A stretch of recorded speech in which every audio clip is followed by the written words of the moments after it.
여러분들 그 단어를 어떻게 공부하십니까? 제가 이제 여러분들에게 이 강의를 준비하기 위해서 외국 학생들도 인터뷰를 해봤고 한국 학생들도 인터뷰를 해봤어요. 그랬더니 단어에 대해서 글쎄요. 그냥 선생님이 책 주시더니만은 그냥 외우래요. 그래서 시험 봤어요.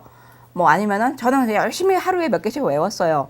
뭐 그냥 이 정도의 그 대답이 굉장히 그 주도적이었어요. 그런데 보면은 단어가 참 얼마나 지루합니까? 하루에 뭐 그냥 그 의미도 그냥 잘 모르는 것들을 그냥 단어를 이렇게 개별적으로 외운다는 거 굉장히 고통스러운 일 중에 하나죠.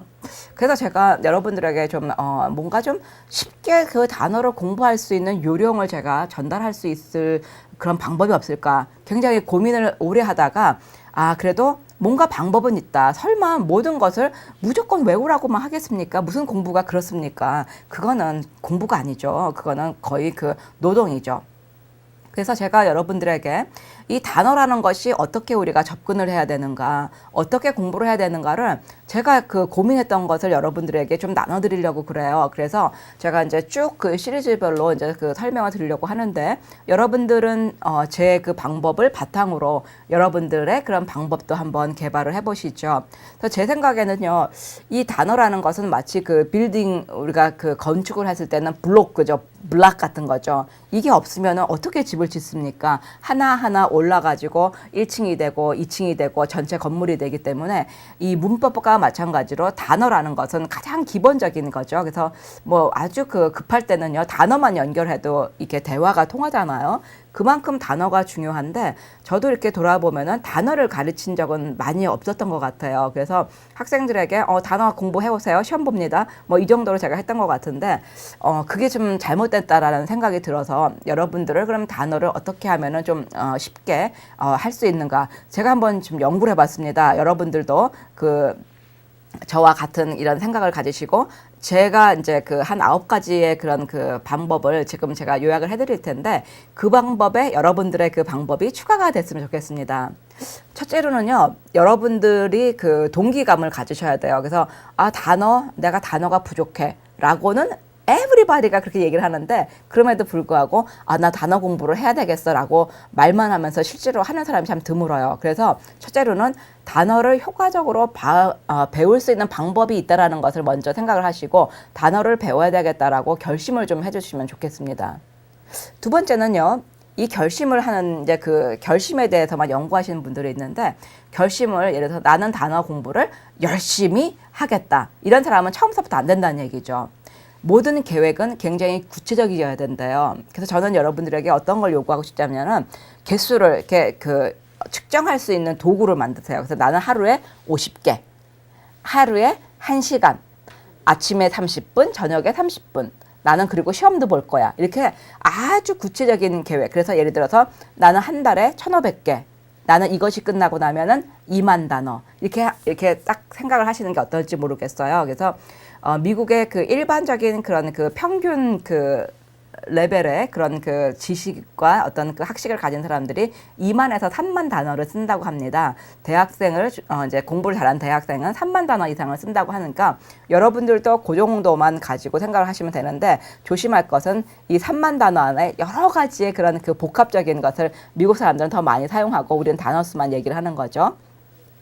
세 번째는요, 분석을 할 수가 있는 그 능력을 가지셔야만 돼요. 그래서 이 분석에 대한 그 이제 도구를 제가 여러분들에게 드릴 건데 그 한글도 어원이 순수 한글이 있어요. 그래서 제가 찾아보니까 참 예쁜 것들이 참 많은데 소꿉놀이도 한글이랍니다. 그러니까 어원이 어디냐. 그래서 그 영어는 뭐 라틴도 있고 그 프랑스도 있고 굉장히 많죠. 뭐 헬라어도 있고. 그래서 먼저 어원을 아는 것은 굉장히 좋은 것 같아요. 그래서 우리가 소꿉놀이 이런 것도 알고 두 번째는 안 다음에는 이게 한문에서 왔다 그러면은 한 글자 예를 들어서 나라 국자만 알아도 국민도 알고 국가도 알고 뭐 여러 가지 그 단어가 파생되는 것을 금방 알잖아요. 그래서 우리가 어디에서 온 단어인가 그런 것들을 관심을 가지시면서 일본어 같으면 뭐 와리바시 뭐 도로 뭐 이런 게 전부 다 그 일본어에서 온 거고 영어 외래어는 너무나 많이 쓰고 있죠. 제가 조사를 해보니까 1,000개 이상의 단어가 이미 일상화 돼 있어가지고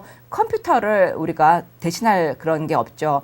뭐 아이스크림도 북한에서는 얼음 보숭이라고 한답니다. 참 그 말은 더 저희보다 더 예쁜 것 같아요. 근데 우리는 아이스크림이죠. 이렇게 우리가 어원을 어딘가에서 왔는가를 아는 것은 상당히 그 언어를 보는데 분석하는 그런 그 방법이 됩니다. 그 다음에 네 번째는요, 어떤 단어를 보면은 항상 이렇게, 나 분석해야지. 그러면서 green house. 그러면은 green이라는 단어 이미 잘 아시잖아요. 녹색, house. 저기 그 집이다. green house. 녹색 집? 아니면은 온실? 이런 식으로 자꾸만 이렇게 합성돼 있는 것을 노눌 줄 아는 이런 그 능력을 가져야 되겠죠.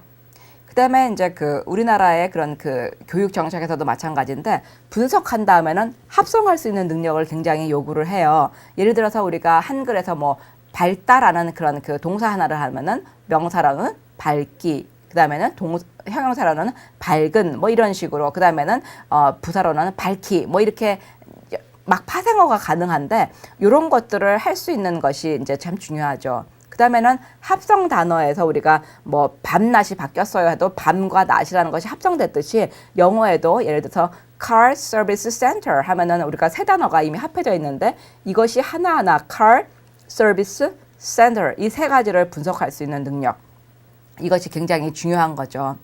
그 다음에는 약간의 좀 창의력이 필요한데요. 이 살아있는 언어는 무한한 생성력을 가지고 있는 것이 하나의 특징이거든요. 그래서 예를 들어서 요즘 글로벌 하니까 어떠한 단어가 생겼습니까? 글로벌과 로컬, 이 전 세계적인 것과 한국적인 것을 합하자 해서 글로컬이라는 단어가 생겼잖아요. 그 다음에는 friend면서 이게 도대체 내 아군이야, 적군이야. 이거 뭐 어떤 때는 막 친구가 같고 어떤 때 보면 왼수인 것 같아. 그것을 뭐라고 합니까? friend 더하기 enemy에서 frenemy라는 이 단어가 생겼잖아요. 그래서 이와 같이 단어를 무한하게 합성할 수 있는 능력을 여러분들도 갖추셔야 되겠습니다. 그런데 이런 여러 가지 이런 요령 중에서도 중요한 것은 실질적으로 몸을 이용한 어떤 그런 노력이 들어가야 되는데 외국에서는 주로 이제 가리키는 것이 플래시카드라 단어장을 만들죠. 그래서 단어장을 만드는 게 지금도 가장 보편적인 방법인 것 같습니다. 그래서 앞에는 단어가 있고 뒤에는 뜻과 예문을 가지고 있는 이런 것들을 우리가 이제 요즘은 이제 뭐 핸드폰도 스마트폰이라든지 뭐 여러 가지의 단어장이라는 기능도 있고 굉장히 많잖아요. 그래서 나만의 데이터베이스를 가지면서 수시로 그것을 이렇게 사용할 수 있는 그런 환경을 만들어 놓는 거, 그것이 굉장히 중요하다는 거죠. 이러한 많은 이제 원칙 중에서도 제일 중요한 것은 내가 직접 문장을 만들어 보고 말이 되는지 안 되는지를 상대방을 통해서 알아보는 방법이 참 중요한데, 배운 단어는 내가 꼭 문장 하나 혹은 표현 하나를 해봐야 되겠다. 이렇게 이제 하면서 마지막으로는 제가 참 많이 권장하고 싶은 건데 단어와 놀자예요. 그래서 단어와 노는 방법으로는 크로스워드 퍼즐이라고 해가지고 이렇게 빈칸 이렇게 해놓고선 하는 방법이 있는데 미국에서는 굉장히 아주 파퓰러한 게임입니다. 이제 노인들도 이렇게 하면서 이제 어떤 단어를 끊임없이 잊어버리지 않고 치매 예방이 된다고 해가지고 굉장히 크로스워드 퍼즐을 많이 사용하는데, 크로스워드 퍼즐이라고 여러분들이 구글에서 치시면은 단계별로 쫙 나오죠. 그 다음에는 단어 게임도 뭐 야후 단어장만 하더라도 거기에 게임이 있고 그니까는 뭐 예를 들어서 vocabulary 게임만 쳐도 엄청난 게임이 많이 나와요. 그래서 그런 게임을 가지면서 내가 나 너무 외우니까 너무 지루해, 게임하고 놀아야지 뭐 이런 식으로 우리가 한 번씩 이렇게 해본다는 것도 참 중요한 거죠. 그래서 그런 것들, 그 다음에는 이렇게 뭐 예를 들어서 빈칸에 이렇게 해놓고 여기에 가장 알맞는 단어는 뭐 이런 식으로 하면은 훨씬 더 적극적으로 단어를 암기하는 그런 방법이 된다고 합니다. 그래서 제가 이 9가지의 원칙을 가지고 여러분들에게 단어를 조금은 효과적으로 배울 수 있는 방법을 설명을 드리도록 할 테니까 여러분들은 이 9가지의 제 방법에다가 여러분들의 방법까지 쓰시기 바랍니다.